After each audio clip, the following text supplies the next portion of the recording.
আবু তালেবের মৃত্যুর সময় আমার নবী যে কান্না কাঁদছে, বারবার আল্লাহর কাছে দরখাস্ত করছে, মালিক জন্মের পরে বাবার একটা নজর দেখি নাই, বাবার আদর কেমন আমি কোনোদিন পাই নাই। আমার ছোটবেলার থেকে লালন পালন করে বড় করছে, নিজে না খেয়ে আমার মুখে খাবার তুইলা দিছে। আমার সঙ্গে আমার চাচা জেল খাটছে, আমার জন্য আমার চাচা গালি শুনছে। আমার চাচারে আপনি হেদায়েত দিয়া দেন।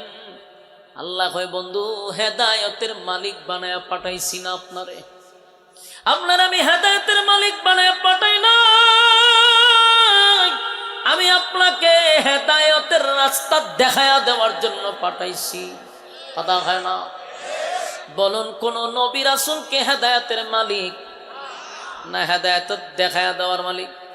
হেদায়েতের রাস্তা দেখায়া দেনেওয়ালা কোন ফির, কোন বুজুর্গ হেদায়েত দেওয়ার মালিক না, কোন বক্তাও না। শুধু আপনাকে রাস্তা দেখায়া দিবে, এটা ডাইনে গেলে জান্নাত, বামে গেলে জাহান্নাম। আমার আপনাকে আল্লাহ এই ক্ষমতা দিছে, ভালো মন্দ বোঝার ক্ষমতা দিছে। এটা আর কোন মাখলুককে দেয় নাই, আর কোন মাখলুককে আমার মালিক এটা দেয় নাই। এই জন্য মানুষ দামি। ফেরেশতা বানাইছে নূর দিয়া, কি দিয়া? নূরের তৈরি ফেরেশতা মানুষের চেয়ে দামি নয় গো। আল্লাহ ফেরেশতাদের চেয়ে মানুষের সম্মান মর্যাদা বাড়াইছে। মানুষ তুই এত দামি, এত দামি, এত দামি, তবে কখন দামি? যখন তুই ঈমান আনবি, নেক আমল করবি। আর মানুষ তুই যদি ঈমান না আনস, নেক আমল না করস, কসম খোদার, আল্লাহ অন্য আয়াতে বলেন উলাইকা কাল আনআম, আনআম পর্যন্ত যদি আল্লাহ রাইখা দিত তাও ভালো ছিল। কিন্তু আল্লাহ পরের অংশে বলেন বালহুম আদাল। দেখেন মালিক এক আয়াতে বলে ওয়ালাকাদ কাররামনা বানি আদম, মানুষকে আল্লাহ সম্মান মর্যাদা বেশি দিছে। আবার এই আয়াতে বলে উলাইকা কাল আনআমি বালহুম আদাল, মানুষ চতুষ্পদ জানোয়ারের চেয়েও নিকৃষ্ট। 8টা জান্নাত, এর মধ্যে ভিআইপি জান্নাত যেটা, ওই জান্নাতের নাম হলো জান্নাতুল ফেরদাউস, সবচেয়ে ভিআইপি। কিন্তু আল্লাহ রাব্বুল আলামিন 2 শর্তের বিনিময়ে এই জান্নাতুল ফিরদাউস, এটার মেহমান আল্লাহ আমাদেরকে বানাবে। আসেনি আল্লাহ? সুবহানাল্লাহ। আপনারা কোন সময় সুবহানাল্লাহ কোন, এটা তো আমার জানা দরকার। এত বড় সুসংবাদ শোনার পরে সুবহানাল্লাহ আমার বইলা দিতে হয় কেন? ইমানি জজবা থাকলে অটোমেটিক আপনার জবান থেকে বাহির হবে। 4টি গানি কথা নয়, মাত্র 2টা সুসংবাদ, 2টা শর্ত। এই 2 শর্তের বিনিময়ে আল্লাহ জান্নাতুল ফিরদাউসের মেহমান বানাবে, আল্লাহ নিজে মেজবান হবে। আমরা মেহমান, আল্লাহ মেজবান। তাহলে এখান থেকে কি বুঝলাম? শর্ত মাত্র 2টা। যদি 2 শর্ত আমরা মানতে পারি, এখন আসুন আমরা শর্তগুলো আগে জানি। প্রথম নাম্বার শর্ত হলো ইন্নাল্লাযীনা আমানু, এক শর্ত, ওয়া আমিলুস সালিহাত 2 নাম্বার শর্ত। 1 নাম্বার শর্ত হলো ইন্নাল্লাযীনা আমানু, তোমরা ঈমান আনো। 1 নাম্বার শর্ত ঈমান। বলুন 1 নাম্বার শর্ত কি? ঈমান। 2 নাম্বার শর্ত নেক আমল। প্রথম নাম্বার শর্ত ঈমান, 2 নাম্বার নেক আমল। একটু সাথে বললেন, 2 নাম্বার হলো নেক আমল। আওয়াজ আসেনি পর্যাপ্ত পরিমাণ? হ্যাঁ, তুই আওয়াজ দিয়ে। তাহলে 1 নাম্বার ঈমান, 2 নাম্বার নেক আমল। যুবক ভাইয়েরা, মুরব্বী বাবারা, আমি আপনাদের উদ্দেশ্যে বলি, আলোচনাটা শেষ পর্যন্ত একটু মনোযোগ দিয়ে শুনেন। একটা সাবজেক্টের উপরে আলোচনা শুনে বাড়িতে যেতে পারবেন ইনশাআল্লাহ। এবং এই আলোচনা শুনলে আপনার ঈমানের স্পিড বাড়বে, কমবে না। যেন শেষ পর্যন্ত মনোযোগ সহকারে শ্রবণ করব।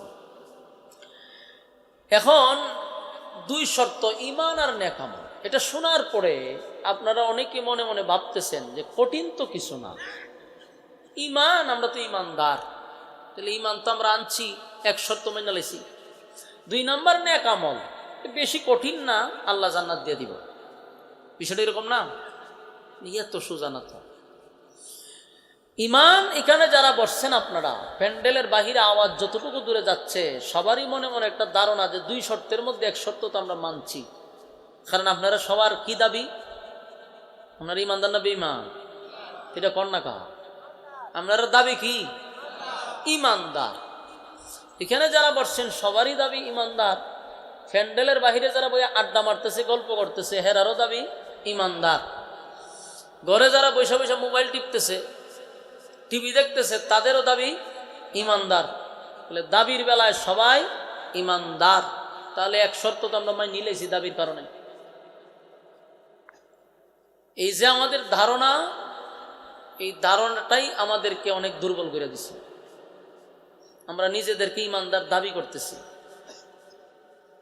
এত সহজ যদি হইতো তাহলে সাধারণ জান্নাতই আল্লাহ দিত, কিন্তু এটা সহজ না। আল্লাহ ভিআইপি জান্নাত দিবে, এটা কি এমনি দিলে? বলুন, জান্নাতুল ফেরদাউস কি বিনা শর্তে দিব না শর্ত সাপেক্ষে? শর্ত সাপেক্ষে। তাহলে এখন কি বুঝাইল?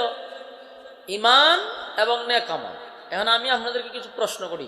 আপনাদের এই এলাকাতে এমন লোক আসেনি যে ঈদের নামাজও পড়ে না? টাঙ্গাইলেও আছে। ঈদের নামাজটাও আল্লাহর বান্দা পড়ে না। রোজা, নামাজ, হক, হালাল, পর্দা এগুলো মানেই না। কিন্তু তারা আপনি জিজ্ঞাসা করেন যে তুমি ইমানদার না বেঈমান, সে বুকে তাফা দিয়া বলবে আমি ইমানদার। আমরা ঠিক কইলো ঠিক, না কইলো ঠিক। কিন্তু আমি এরকম বহু মানুষ দেখছি গাঞ্জা খাইতে খাইতে মুস লাল ঘুরে লাইছে, এরও যদি জিগাই তুই ইমানদার না বেঈমান, বুকে তাফা দিয়ে আমার ইমান শক্ত আছে। যদি কই নামাজ দি পড়স না, কয় ইমান শক্ত আছে। তাহলে দাবির বেলায় একজন বেনামাজিও হয় ইমানদার, দাবির বেলায় একজন সুদ করেও হয় আমি ইমানদার, ঘুষ করেও হয় ইমানদার, সাদাবাজেও হয় ইমানদার, টেন্ডারবাজেও হয় ইমানদার, দুর্নীতিবাজেও হয় ইমানদার, জেনা করেও হয় ইমানদার। বাস্তব না বাস্তব? ইমামও হয় ইমানদার, বক্তাও হয় ইমানদার, নেতাও হয় ইমানদার, কর্মীরাও হয় ইমানদার। তাহলে দাবির বেলায় কেউ আর বেঈমান দাবি করে না। সবাই নিজেরে কি দাবি করে? কথা বলেন, ইমানদার। আপনাদের এলাকায় যদি জ্বর উঠে, জ্বর মাফার মেশিন আছে না? এটার নাম কি? থার্মোমিটার। এই থার্মোমিটার কোথায় লাগায়? বগলের নিচে অথবা জিহ্বার নিচে। বেশিরভাগ বগলের নিচেই রাখে। তো দেখবেন এই থার্মোমিটারটা বগলের নিচে ঢুকায় দেয়। ঢুকাইয়া কতক্ষণ রাখার পরে এটা বাইর করে হয় 102, 103, মানে জ্বর। তাহলে জ্বর কিন্তু দেখাও যায় না, ছোঁয়াও যায় না, ধরাও যায় না, কিন্তু মেশিনে বইলা দেয় আপনার জ্বরের তাপমাত্রা 104। বাস্তব না বাস্তব? কিন্তু ইমান মাফার কোনো মেশিন নাই। ইমান মাফার থার্মোমিটার যদি থাকতো তাহলে বাংলাদেশে সব ধরা পড়ে যেত। বক্তায় ধরা পড়তো, শ্রোতাও ধরা পড়তো, ইমাম ধরা পড়তো, মুসল্লি ধরা পড়তো, ফির ধরা পড়তো, মুরিদ ধরা পড়তো, নেতা ধরা পড়তো, শ্রোতা ধরা পড়তো। বাস্তব বললাম না বাস্তব? তাহলে ইমানের দাবির বেলায় আমরা সবাই ইমানদার। কিন্তু যদি থার্মোমিটার বগলের নিচে দিত তাহলে বাইর করে দেখতো যে ফির সাহেব এসে মুরিদ করতো, ফিরের ইমান 0। আর মুরিদ দিত কেউ। বক্তা এসে ওয়াজ করতো, বগলের নিচে থার্মোমিটার ঢুকায় হয়তো হুজুর আপনার তো ইমান 0, কি ওয়াজ করবেন বাজ্জান গা, ঠিক নেই? নেতা এসে সবাই বুট সাইবার লেগে আর নিজেরা কইতেছে আমি ফুলের মতো পবিত্র, আমার চরিত্র ফুলের চেয়েও পবিত্র। হয়তো ঠিক আছে, তাহলে বগলের নিচে আলগি দেন। আলগিটা দিলেই থার্মোমিটার ঢুকাই দিত। ঢুকাইয়া নেতার কাছ থেকে থার্মোমিটার বাইর করে দিত, নেতা ইমান 0, তুই যে পবিত্র এটা আমরা বুঝা লাইছি। মান সম্মান বাঁচাইতে থাকলে স্টেজ ছাড়, ঠিক না বেঠিক? তাহলে আল্লাহ এই মেশিন দুনিয়াতে পাঠায় নাই কেন? বান্দার ইজ্জত রক্ষা করার জন্য। কথা বুঝতেছেন? বান্দার ইজ্জত রক্ষা করার জন্য আল্লাহ থার্মোমিটার পাঠায় নাই, বান্দারে নিজে নিজে শুধরানোর জন্য সময় দিছে। কথা কয় ফুলামান কথা কয় না, আসলে ওই যে দৌড়াই দেন, আনালে ভিতরে ঢুকান, কথা কন যেত না। মনোযোগ দিয়া শুনেন, কাজে লাগবে। তাহলে এই থার্মোমিটার দিল না কেন? বন্দা তোরে শুধরানোর জন্য, তুই নিজে নিজে পরিবর্তন হ। আমি মানুষের সামনে তোর লজ্জা দিলাম না। যদি প্রত্যেকটা মানুষের চরিত্র ভেসে উঠত মেশিনের মাধ্যমে, কেউ আর সমাজে মুখ দেখাইতে পারত না। আল্লাহ আমাদের প্রতি কত মায়া এবং দয়া করছে। এজন্য আমরা যারা মনে করতেছি ইমান বড় সহজ, যে হুজুর 2 শর্ত দিয়েছেন 1 শর্ত তোমায় নিলেছি, এটা আপনার দাবি, কিন্তু কাজের বেলায় ইমান মাফলে জিরো সবার, কথা হয় না? যদি মাফন যেত তাহলে যারা দাবি করতেছি আমি বক্তা সহ জিরো পাওয়া যেত, বলা যায় না তো। কারণ আমরা ইমান সকাল বিকাল বিক্রি হয়। অথচ আল্লাহ বলছেন 2 শর্ত, ইন্নাল্লাযীনা আমানু ওয়া আমিলুস সালিহাত, ঈমান আনো, নেক আমল করো, জান্নাত দিয়ে দিব। সুবহানাল্লাহ। কিন্তু দাবির বেলায় সবাই ইমানদার। এখন আসুন, যদি আপনি নিজেকে ইমানদার দাবি করেন, মনে করেন আপনি ইমানদার, তবে লিখে রাখেন ইমানদারের ইমানই পরীক্ষা আছে। বলুন ইমানদারের কি আছে? ওরে ভাই একটু কথা বলেন। আমরা সিলেটটা মানুষ তো, আমাদের শ্রোতার সাথে অভ্যস্ত হইল কথা বইলা, শ্রোতাও বলবে আমিও বলবো, এটার মধ্যে বক্তার কথা বলার আগ্রহ বাড়ে। কিন্তু আপনারা যে মুর্দার মতো বই রয়েছেন, আপনারা সামনে রেখে জানাজা করার দরকার আছে, ইলা তো হইতো না। আপনি একটু জোরে খুঁজে কইতেইব, আওয়াজ যদি দেন হা না কইন তাহলে আমার বুঝুন যে কথা রিসিভ হইতেছে। এই জন্য একটু হা না বইলেন, তাহলে আমার কথা বলতে সুবিধা হবে। আর আমার ভাষা তো বুঝতেছেন, কারণ আমি আমার আঞ্চলিক ভাষায় কথা বলতেছি না। যদি হবিগঞ্জের ভাষায় বাস করি তাহলে ওয়াজ হইতো না, জানা যাইব। এই জন্য এই ভাষা আমি ইউজ করতেছি না। মেহরবানি করে আপনারা বুঝেন এই ভাষায় আমি বলতেছি। পয়েন্টগুলো ইয়াদ রাখবেন। আল্লাহ আমাদের ইমান সম্পর্কে জানেন। আমরা দাবি করতেছি ইমানদার, যদি দাবি করি আর নিজের ইমানদার মনেই করি, তাহলে 100% ইমানদারের উপরে ইমানই পরীক্ষা হবে, এতে কোনো সন্দেহ নাই। কয়জন ইমানের পরীক্ষা দিচ্ছে? ইমানের পরীক্ষায় উত্তীর্ণ হলে আল্লাহ এর বিনিময়ে জান্নাত দিবে। আমরা তো প্রথমেই ফেল। আমরার উপরে কি পরীক্ষায় তো ভাই, আমরা তো 5 টাকার চার কাছে ইমান বিক্রি করি। 5 টাকা, বেশি না, 5 টাকার চা খাওয়াইছে, রং চা, ইমান বিক্রি করে দিচ্ছে। তো লাভ হইল কি? আমরার উপরে পরীক্ষা কি পরীক্ষা দিব? ফাত্তর দিব মুখ, আমাদের উপরে ফাত্তর দিবে, খরাত দিয়া মাথা কাটবে। এর আগে তো ইমান বিক্রি করেছি 5 টাকার কাছে। এত কঠিন বিপদ আমরা আসার আগেই খাইয়া আমরা ইমান বিক্রি করে দিই। এই জন্য আল্লাহ বলেন আমিনু কামা আমানান নাস, আমিনু কামা আমানান নাস, তোমরা ঈমান আনো ওই মানুষদের মতো। ওই মানুষ কারা? এখানে সাহাবায়ে কেরামরেও বোঝানো হয়েছে, আব্দুল্লাহ বিন তামেরও বোঝানো হয়েছে, ফেরাউনের বউ আসিয়াকেও বোঝানো হয়েছে। আমিনু কামা আমানান নাস, আল্লাহ রাব্বুল আলামিন বলেন আমিনু কামা আমানান নাস, তোমরা ঈমান আনো ওই মানুষদের মতো যারা ঈমান আনছে। কেন ওই মানুষদের মতো ঈমান আনার কথা আল্লাহ বলে? কারণ তারা ঈমানের পরীক্ষা দিছে। ঈমানের পরীক্ষায় তারা 99 নয়, তারা 100 নম্বরে পাস করছে। তাই তুমি আমি যখন নিজের ঈমানদার দাবি করব, বুঝে নিবা আমাদের উপরে ঈমানের পরীক্ষা আসবে রে। ঈমানের পরীক্ষা নেওয়ার পরে আল্লাহ আমাদেরকে জান্নাত দান করবে। পরীক্ষায় যদি ফেল মারো, জান্নাত পাওয়ার আশা করে কোনো লাভ নাই, পাস করতে হবে। কারণ দুনিয়াটাই তো একটা পরীক্ষার হল, পরীক্ষার হল।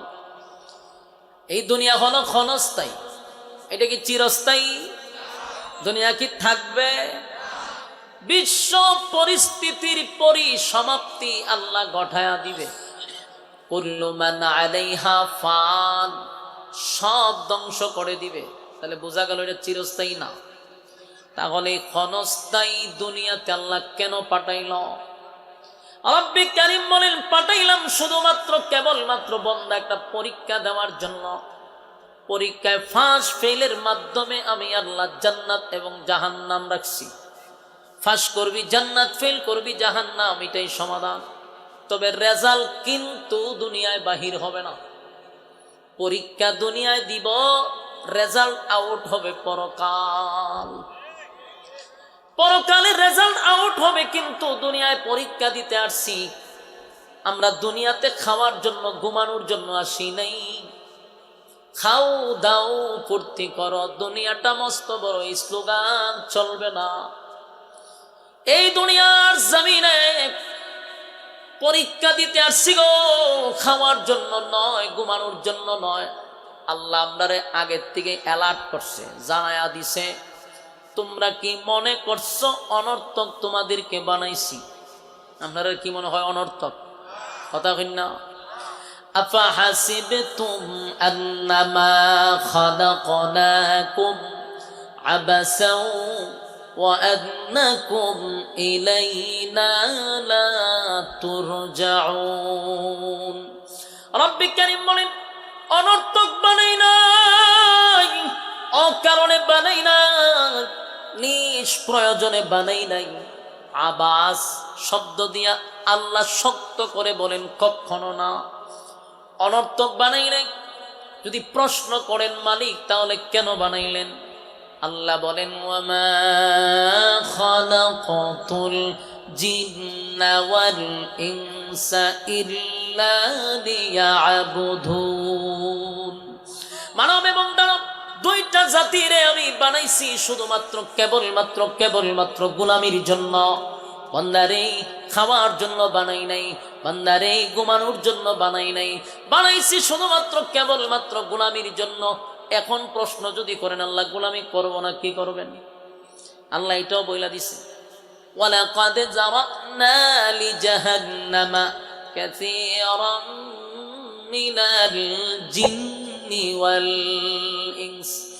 আল্লাহ বলেন, বহু মানুষ এবং জিনকে আমি আগুন দিয়া জ্বালাবো আর পোড়াবো। ইন্না জাহান্নামা কানাত মিরসাদা, নিশ্চয়ই জাহান্নাম তোমাদের জন্য উত পেতে বসা। লিত্তাগিনা মাআবা, সীমা লঙ্ঘন যারা করবে তাদের জন্য জাহান্নাম রাখছি। লাবিসিনা ফিহা আহকাবা, যুগের পর যুগ সেখানে অবস্থান করবে। এখান থেকে বুঝতে পারলাম মালিক অনর্থক বানায় নাই, অকারণে বানায় নাই, নিষ্প্রয়োজনে বানায় নাই, বানাইছে গোলামি করার জন্য। গোলামি না করলে শাস্তির ব্যবস্থা আছে। তাহলে মাঝখানে এই অল্প সময় কেন পাঠাইলো? আল্লাহ কয়, যেমনি ভাবে কলেজ ভার্সিটি মাদ্রাসায় তোমরা পরীক্ষা দাও, পরীক্ষার সময় কিন্তু মাসের মাস থাকে না, মাত্র 3 ঘন্টা হলের ভিতরে থাকার একটা সময় দেওয়া হয়। 3 ঘন্টার ভিতরে পরীক্ষা দাও, 3 ঘন্টা পরে হলে থাকতে চাইলেও জোর করে থাকতে পারবেন না। কথা কয় না? কথা বুঝেন? 3 ঘন্টা পরে কি কোনো পরীক্ষার্থী হলের ভিতরে থাকতে পারবে? তাহলে সময় 3 ঘন্টা। এখন তুমি গান লেখো, গজল লেখো, কবিতা লেখো, যা মনে চায় তা লেখো, সময় 3 ঘন্টা। ভুল লেখলেও কেউ বাধা দিবে না, শুদ্ধ লেখলেও কেউ বাধা দিবে না। পরীক্ষার হলে বাধা চলে না, শাসন চলে না। পরীক্ষার হলে যদি কেউ গান লেখে রে, মনে করেন প্রশ্ন হাতে লইয়া এখন প্রশ্নের উত্তর পারে না, একটা গান মনে হয়েছে, গানটা লিখে লাইল, বলুন তো দিয়ে কেউ বাধা দিব? কথা হয়, বাধা দিবে না। পরীক্ষার হলে বাধা চলে না, স্বাধীনতা চলে, যা মনে চায় সে তা লিখবে। আল্লাহ বলেন, দুনিয়া নামক জায়গার মধ্যে খাম কু খাম, দিনের খাম রাত্রের খাম, সব কাম বন্দায় করে। কিন্তু আমি আল্লাহ ফেরেশতা দিয়া বন্দারে আমি ঠাডা ফালাইয়া মারি না, গজব দিয়া মারি না।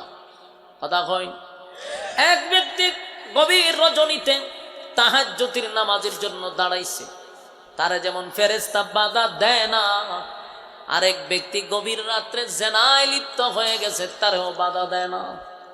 কেন জানেন? পরীক্ষা চলতেছে। বলুন কি চলতেছে? আমার কথা আপনারা মনে বুঝেন কম, এই দুঃখে টাঙ্গাইল আই কম, বুঝতেছেন নি? আমার এক জায়গার এক শ্রোতার সাথে বক্তার ফিটিং হয় বালা। কুমিল্লা, ওই লাঙ্গলপুর, এইসব সাইডে আমি বেশি প্রোগ্রাম করি, শ্রোতার সাথে আমার খুব জমে। শ্রোতাও আওয়াজ দেয়, আমি আওয়াজ দিই, ভাল লাগে। আর আপনার ময়মনসিংহ, টাঙ্গাইল, মঙ্গাইল, উত্তরবঙ্গে গেলে বোঝা যায় এরা নিয়তি করেছে যে আমরা খালি হুনুম, কথা কইতাম না। নিয়ত করেছেন না আপনারা? কথাগুলি মনোযোগ দিয়ে শুনেন। একটা কথাও আমি মন গড়া বলার জন্য হবিগঞ্জ থেকে আমার আপনারা এখানে হায়ার করে আনছেন না, যে হুজুর কি ইচ্ছা কন এই লেগে আনছেন। আমার এই বয়সে আমি 10 বছর ধরে বয়ান করি, খালি বয়ানই করি 10 বছর ধরে। বেটা শুধু শরীরের বডি তো বালা না, সিকনা চাকনা দেখলে বোঝা যায় বাচ্চা মানুষ, কিন্তু আমি বয়ানই করি 10 বছর। আমার এই 10 বছরের বয়সে আমি কোনোদিন ফিরের গিচ্ছা, সাপের গিচ্ছা, ব্যাঙের গিচ্ছা আমার জিন্দগি তো বলি নাই। গিচ্ছা কাহিনী নিজেও পছন্দ করি না, মাডেও বলি না। আমার ধারণা হলো একটা মানুষ চাকরি বাদ দিয়া, ব্যবসা বাণিজ্য বাদ দিয়া, কাজকর্ম বাদ দিয়া এখানে আসছে কিছু অজানা কথা জানার জন্য। এখন আমি যদি তারে সাপে আর ব্যাঙের বিয়া করাই দিলাম, এমন গিচ্ছা শুরু করে দেয়, তাহলে আপনার আশাটা অনর্থক, বেহুদা। এতে বাড়িতে ঘুমাইতে আর আপনার জন্য উপকার। এই জন্য মনোযোগ সহকারে কথাগুলি শ্রবণ করবেন। দেখেন, জেনা করে আর তাহাজ্জুদ গুজারি তাহাজ্জুদ পড়ে, দুজন একই রাত্রে একই কাজ করতেছে, বাধা দেয়। আসমান থেকে ফেরেশতা লাইমা বাধা দেয় না রে। কেন দেয় না? পরীক্ষার হল। পরীক্ষার হলে যেমন শিক্ষক পরীক্ষার হলে শাসন করে না, কারণ এটা তার স্বাধীনতা, সে যা মনে চায় তা লিখবে, তার এখন স্বাধীনতা দেওয়া হয়েছে। দুনিয়া নামক এই জায়গাতে আপনাকে আল্লাহ নামাজ পড়ারও সুযোগ দিছে, জেনা করতে চাইলে এটাও করতে পারবেন, রাত্রের বেলা তাহাজ্জুদেও দাঁড়াইতে পারবেন, দুটোটার সুযোগ দিছে। বান্দা কোনটা করবি ক? জেনা করলে জাহান্নাম, নামাজে দাঁড়াইলে জান্নাত। সিদ্ধান্ত আমি তোর উপরে ছেড়ে দিলাম বান্দা। বুঝার মতো, মানার মতো ক্ষমতা আল্লাহ আমার মাথাও দিয়া দিছে। গরু ছাগল ভালো মন্দ বুঝে না, চতুষ্পদ জানোয়ার ভালো মন্দ বুঝে না। এমনকি আশ্চর্য হবেন, আল্লাহর তৈরি ফেরেশতা, নূরের তৈরি ফেরেশতা বানাইছে, ভালো মন্দ বুঝে না, শুধু ভালোটা বুঝে, খারাপ বুঝে না, শুধু ভালো বুঝে, খারাপ বুঝে না। আর চতুষ্পদ জানোয়ার ভালো বুঝে না, মন্দ বুঝে না। শয়তান শুধু মন্দ বুঝে, ভালো বুঝে না। আর আল্লাহ শুধুমাত্র কেবলমাত্র মানুষকে একটা ক্ষমতা দিছে রে। ক্ষমতাটা হলো মানুষ ভালোটাও বুঝে, মন্দটাও বুঝে। এই জন্য আল্লাহ বলেন, মানুষ সৃষ্টির শ্রেষ্ঠ। ওয়ালাকাদ কাররামনা বানি আদম। আল্লাহ বলেন, আমি মানুষকে বড় দামি করে বানাইছি। মানুষের যে সম্মান আর কেউ নাই গো, কারণ মানুষ ভালোটাও বুঝতে পারে, মন্দটাও বুঝতে পারে। আল্লাহ বলেন, জেনা করার ক্ষমতা তোরে দিছি, এবার সিদ্ধান্ত নে কোনটা করবি, কোনটা করলে কোন জায়গায় যাবি সেটাও বলে দিছি। এখন সিদ্ধান্ত কার? আল্লাহর সিদ্ধান্ত। কি ওয়াজ বোঝা বুঝছে? আমাদের সিদ্ধান্ত আমরা কোন দিকে যাব। ওয়াজ মাহফিলে বসছেন, বয়ান শুনতেছেন, যদি আমার কথা আপনাদের ভালো না লাগে, কিন্তু প্রতিটা আয়াতের প্রতিটা হরফে হরফে 10টা করে নেকি আপনার আমল নামায় ঢুকতেছে। আমি বলতেছি, আপনি শুনতেছেন, এই যে শোনার মধ্যেও 10টা করে নেকি।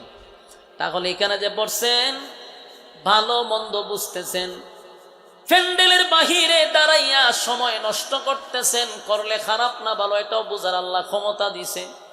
প্যান্ডেলের ভিতরে বৈশা কিছু সময় দিনই কথা শুনলেন, নিজের শুধরাইলেন, এটা বোঝার ক্ষমতা আল্লাহ দিছে। তবে একটা কথা মনে রাখবেন, হেদায়াত সবার কপালে জুটে না, ঠিক না বেটি? হেদায়াত যদি সবার কপালে জুটত, তাহলে আবু তালেবকে আল্লাহ হেদায়াত দিয়া জান্নাতে ঢুকায়া দিত। আবু তালেবের মৃত্যুর সময় আমার নবী যে কান্না কাঁদছে, বারবার আল্লাহর কাছে দরখাস্ত করছে, মালিক, জন্মের পরে বাবার একটা নজর দেখি নাই, বাবার আদর কেমন আমি কোনোদিন পাই নাই। আমার ছোটবেলার থেকে লালন পালন করে বড় করছে, নিজে না খেয়ে আমার মুখে খাবার তুইলা দিছে। আমার সঙ্গে আমার চাচা জেল খাটছে, আমার জন্য আমার চাচা গালি শুনছে। আমার চাচারে আপনি হেদায়াত দিয়া দেন। আল্লাহ কয়, বন্ধু, হেদায়তের মালিক বানায়া পাঠাইছি না আপনারে? আপনার আমি হেদায়তের মালিক বানায়া পাঠাই না, আমি আপনাকে হেদায়তের রাস্তা দেখায়া দেওয়ার জন্য পাঠাইছি। কথা হয় না? বলুন, কোন নবী রাসূলকে হেদায়তের মালিক না হেদায়ত দেখায়া দেওয়ার মালিক? হেদায়তের রাস্তা দেখায়া দেনেওয়ালা কোনো ফির, কোনো বুজুর্গ, হেদায়ত দেওয়ার মালিক না, কোনো বক্তাও না। শুধু আপনাকে রাস্তা দেখায়া দিবে, এটা ডাইনে গেলে জান্নাত, বামে গেলে জাহান্নাম। আমার আপনাকে আল্লাহ এই ক্ষমতা দিছে, ভালো মন্দ বোঝার ক্ষমতা দিছে।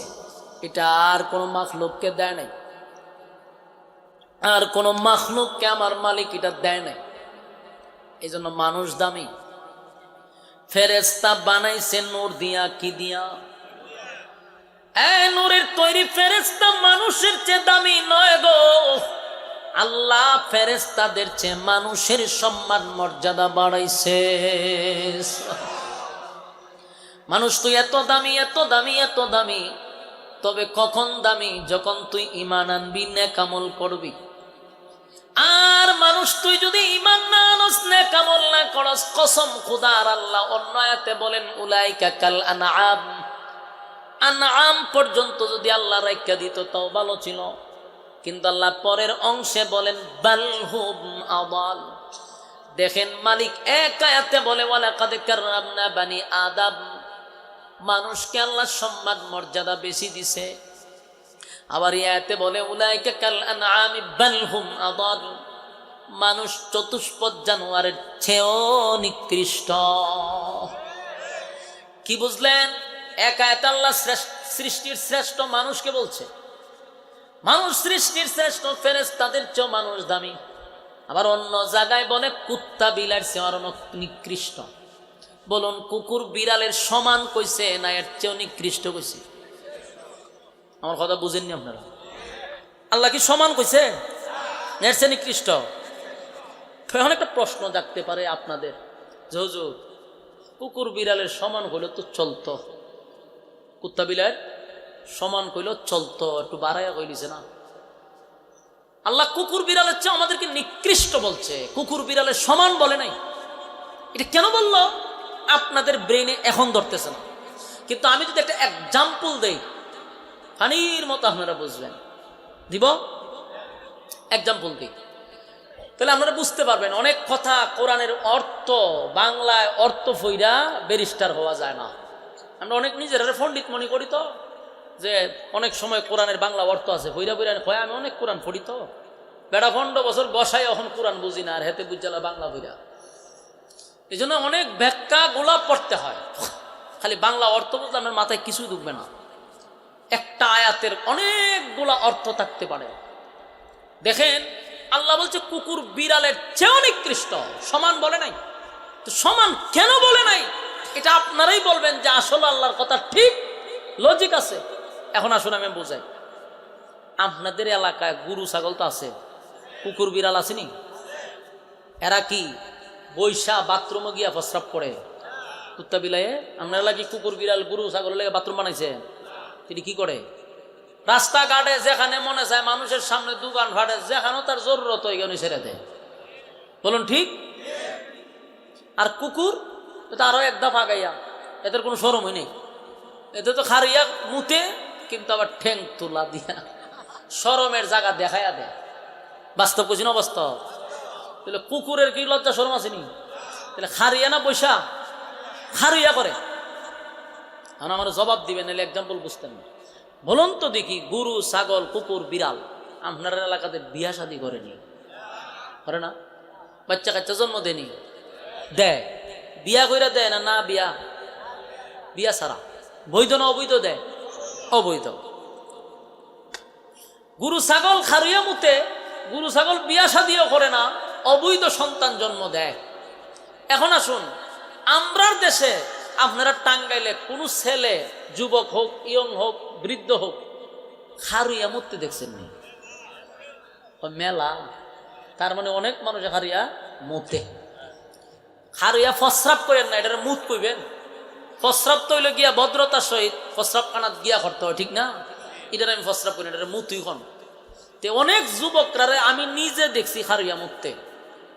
এই যে খারিয়া মুতল, বুঝা উত্তর দিয়েন। খারিয়া যে ফুলাভান্ডি খারিয়া মুতে, খারিয়া মুতা যে ঠিক না, ভালো না, জানেনি? জানে। খারিয়া যে মুতছে জান্না না না জান্না?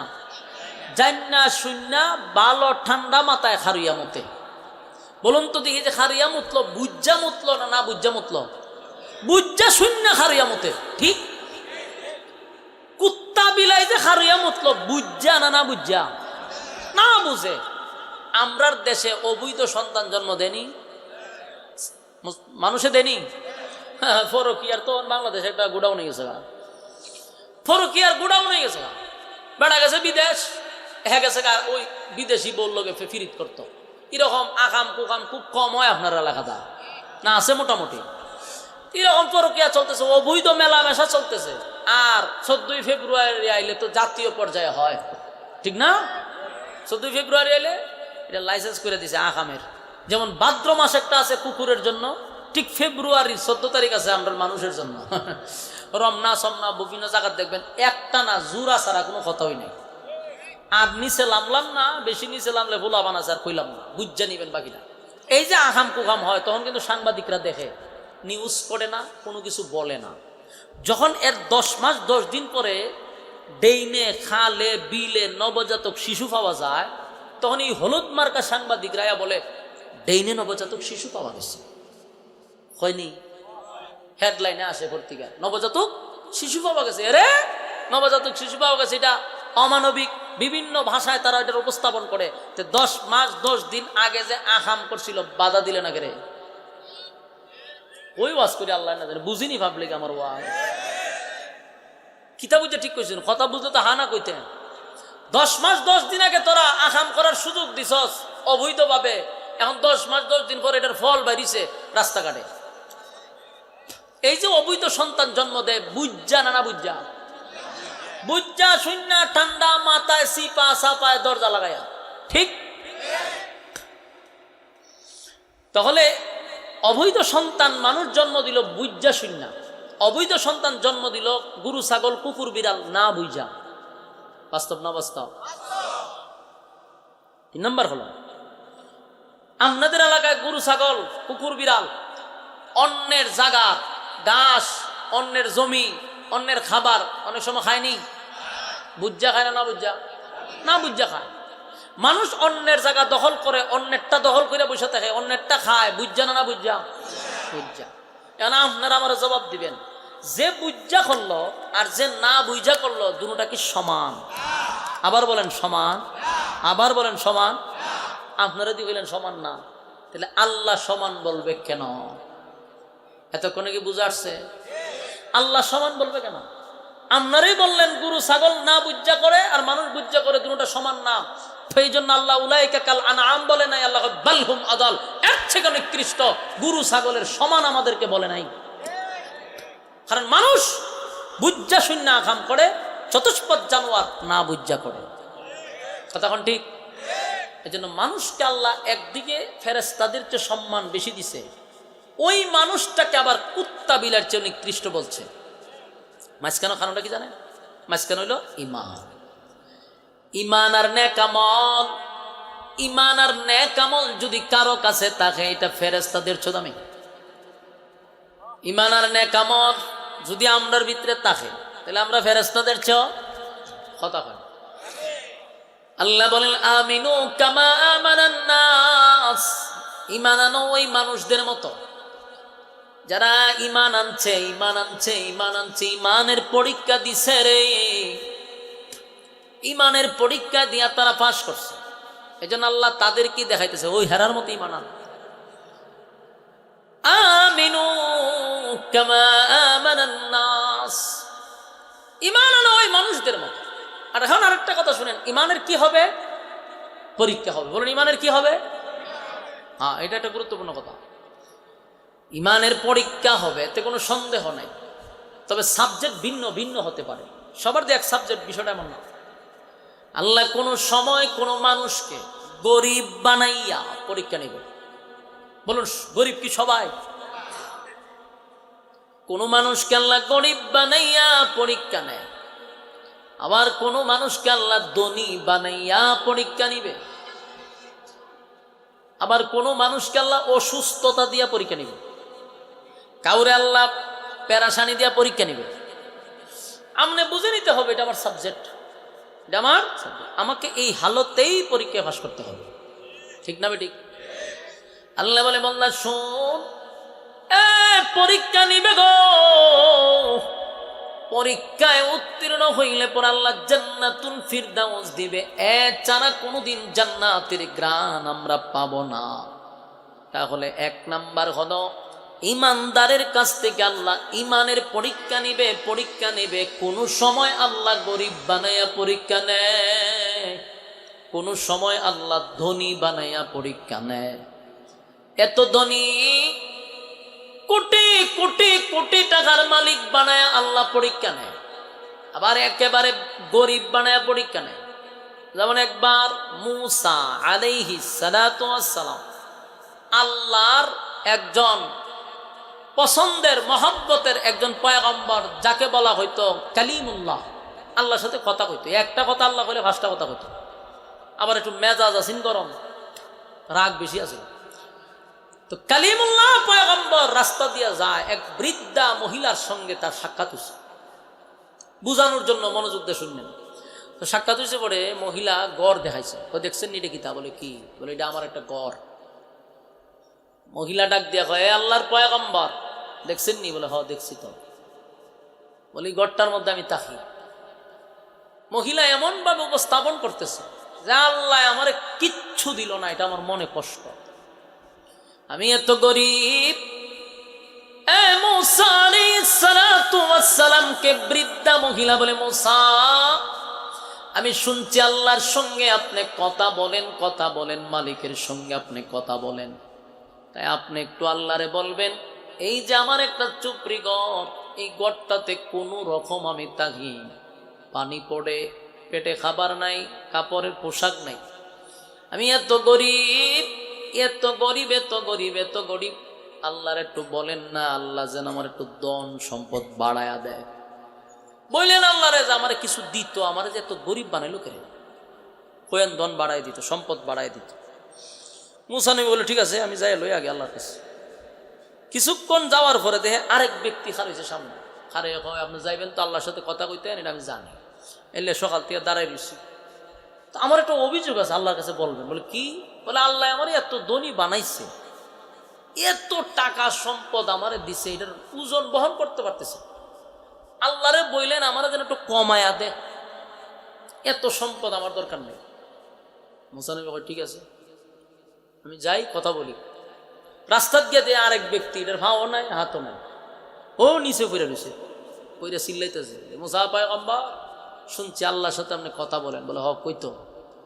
তখন শিক্ষার দেয়, আপনি আল্লাহর কাছে বলবেন আমারে কেন বানাইছে, আমারে কেন বানাইছে এটা আল্লাহরে জিগায়, কোনো খামের লেগে বানাইছি না বেহুদা।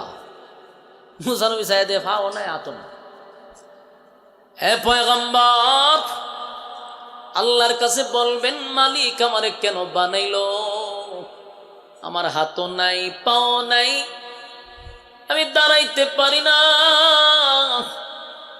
আমি কোনো কাজ কামও করতে পারি না, কেন মালিক বানাইলো একটু আল্লাহরে জিজ্ঞাসা কইরেন।